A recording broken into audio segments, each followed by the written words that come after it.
Fractured circuits in the year 2077, Night City pulsed with the erratic heartbeat of a dying giant.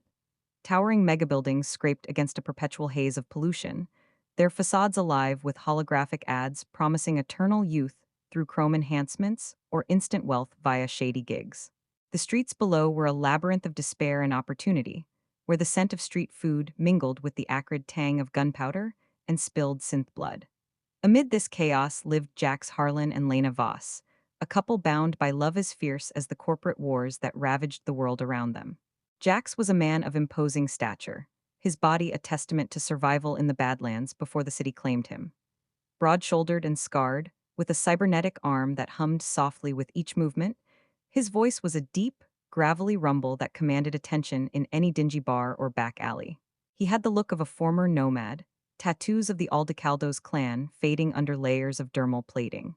Lena, in contrast, was a woman of lithe grace, her skin pale from hours spent jacked into the net, eyes augmented with faint glowing circuits that betrayed her netrunner prowess. Her voice was smoother, laced with a sarcastic bite that could disarm or provoke, depending on her mood. Together, they were an unbreakable unit, Jax the muscle, Lena the mind, navigating the treacherous underbelly of Night City as edgerunners, taking gigs that promised eddies but often delivered only pain. Their story didn't start with romance, it began with necessity. Jax remembered the day they met like it was etched into his neural processor. It was 2075 in the Watson district, where industrial sprawl met the remnants of old factories, now overrun by Maelstrom gangers. He was running a solo op, smuggling a shipment of Militech prototypes across the border from the combat zone. His convoy had been ambushed, wraiths, those nomadic raiders from the Badlands, swarming like locusts on their bikes. Bullets pinged off his reinforced truck as he floored it, his deep voice cursing into the comms. Damn it, I need backup. Anyone on this freak? That's when Lena's voice crackled through, sharp and amused. Backup. Choom, you sound like you're about to flatline. What's the payout for saving your chrome ass? She was a freelance netrunner, monitoring open channels for gigs. From her rig in a dingy apartment overlooking the Watson docks, she dove into the net, quick hacking the Wraith's vehicles, engines stalling, turrets turning on their own. Jax burst through the blockade, owing her his life. They met in person at a noodle stand in Little China, rain slicking the streets and holographic dragons coiling in the air. Jax towered over her, his rumble of a voice grateful. You saved my hideout there. Name your price. Lena looked up, her eyes scanning him with that augmented glow, a smirk playing on her lips. Price, how about dinner first, big guy? Then we'll talk eddies. It was the start of something electric, a partnership that blossomed into love amid the gunfire and data streams. By 2077, they had built a life together in a modest safe house in Haywood, a district where gang wars between the Valentinos and 6th Street turned every corner into a potential kill zone. The apartment was cramped, walls lined with scavenged tech, Jax's arsenal of weapons on one side, Lena's netrunning deck on the other. The air hummed with the low buzz of servers and the occasional spark from Jax's arm as he tinkered with it. We need a bigger score, Jax would say, his deep voice echoing off the concrete. These small-time gigs are bleeding us dry. Arasaka's expanding, Militech's retaliating, war's coming and we gotta be ready. Lena would unplug from her chair, stretching her slender frame, her voice teasing but tinged with concern. Always the warrior, Jax. You think chrome and guns solve everything? One wrong hack and we're ghosts in the net. But she loved his fire, the way his presence made the city feel conquerable. They shared nights tangled in sheets, her fingers tracing the scars on his chest, his rough hands gentle on her back. In a world where trust was currency rarer than pure water, they had each other. The turning point came on a stormy night in March 2077. The acid rain drummed against their window like impatient fingers, and the Hollow News blared reports of another corporate skirmish, Arasaka agents clashing with Militech mercs in Westbrook. Jax paced the room, his boots thudding heavily, while Lena lounged in her deck chair, neural link dangling from her temple. A ping came through their fixer network. Rico Alvarez, a sleazy operator with ties to the Tiger Claws. His face flickered on the hollow projector, gold teeth gleaming, voice oily and persuasive. Hey, lovebirds, got a gig that'll set you up for life. Kuroshi Optics prototype, new ocular implant. Sees through walls, predicts bullet paths. Stashed in their Japanton lab. Arasaka's sniffing around it so time's short. Jax leaned in, his brow furrowing under the dim light. What's the split, Rico? And don't lowball us. 50-50 after I fence it, Rico replied, but Lena cut in, her voice sharp as a monoblade. 50, you're dreaming, choom.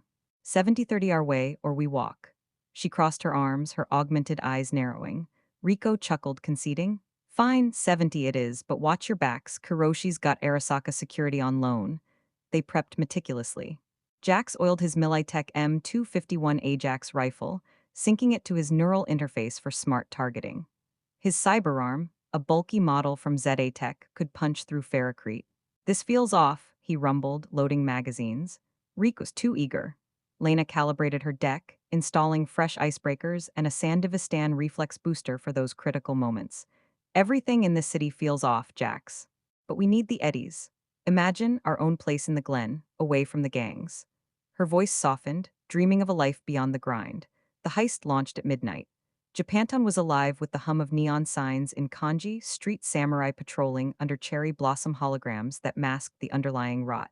They approached via the rooftops, Jax's heavy steps muffled by stealth boots, Lena's lighter tread silent. Drones at 12 o'clock, she whispered, jacking into a nearby terminal. Her mind plunged into the net, a digital ocean of code, firewalls like towering icebergs. She sliced through, her voice triumphant over comms. Systems down, elevators hours. Inside the Kuroshi Tower, the lab was a sterile maze of humming servers and glowing vials. Guards in black Arasaka armor patrolled, katanas at their sides. Jax moved like a shadow despite his size, his voice a low growl. Stay close, Lena. Alarms blared as they grabbed the prototype, a sleek vial of nanites labeled Relic 2.0. Chaos erupted.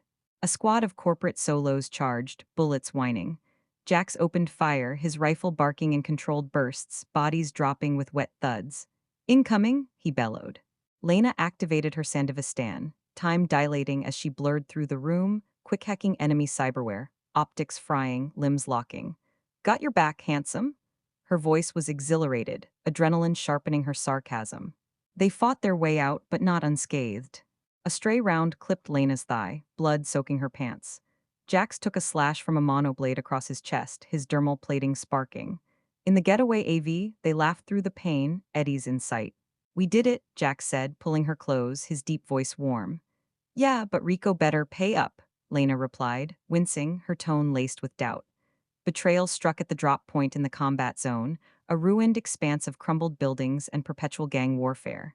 Rico waited with a crew of Maelstrom gangers, their faces a nightmare of chrome implants and glowing red eyes. Change of plans, Rico sneered, his voice distorted by vocal mods. Arasaka's paying more. Hand it over, Jax's eyes narrowed, rifle rising. You slimy rat, we had a deal. The fight was savage. Maelstrom psychos lunged, mantis blades whirring. Jax roared, his cyberarm crushing skulls, bullets tearing through augmented flesh. Lena netran from cover, disabling their boosters, but one ganger, a hulking brute with chain rippers, got through.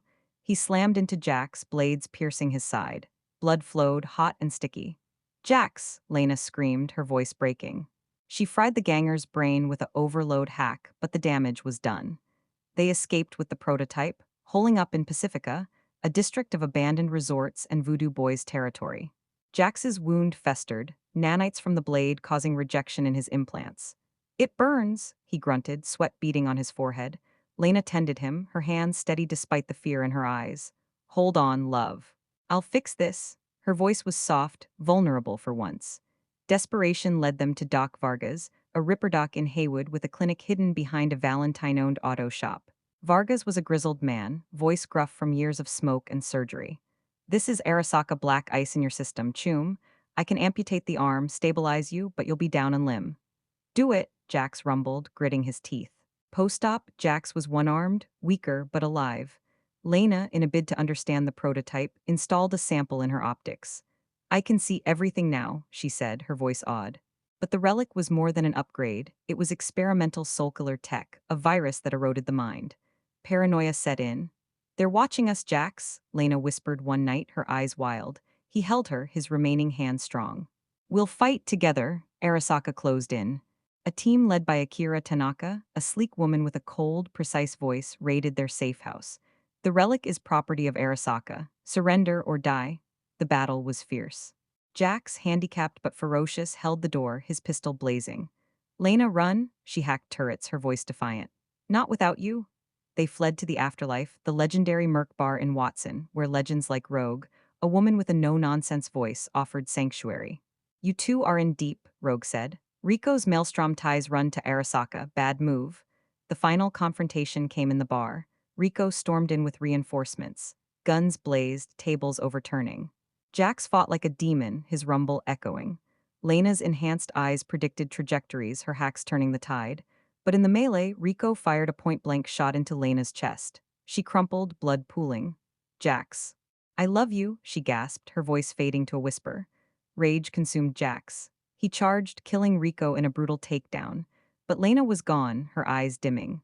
Broken, Jax took the relic and launched a solo assault on Arasaka's tower in Centro. Explosions rocked the night as he sabotaged their core, a suicide bid. For you, Lena, he whispered, his deep voice cracking as the world ended in fire. Night City forgot them, but their tragedy lingered in the whispers of edgerunners, a cautionary tale of love lost to ambition. Epilogue rain fell heavy over Night City. In an alley lit by flickering ads for synth food and cheap chrome, the streets still whispered their names. Some said they'd seen Jax's shadow, a ghost with one glowing eye, and a heart that had stopped beating long ago.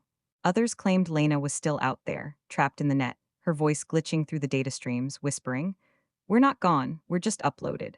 And so the city pulsed on, ruthless and radiant, while the legend of fractured circuits lived forever in every line of code, every bullet hole, every neon heartbeat.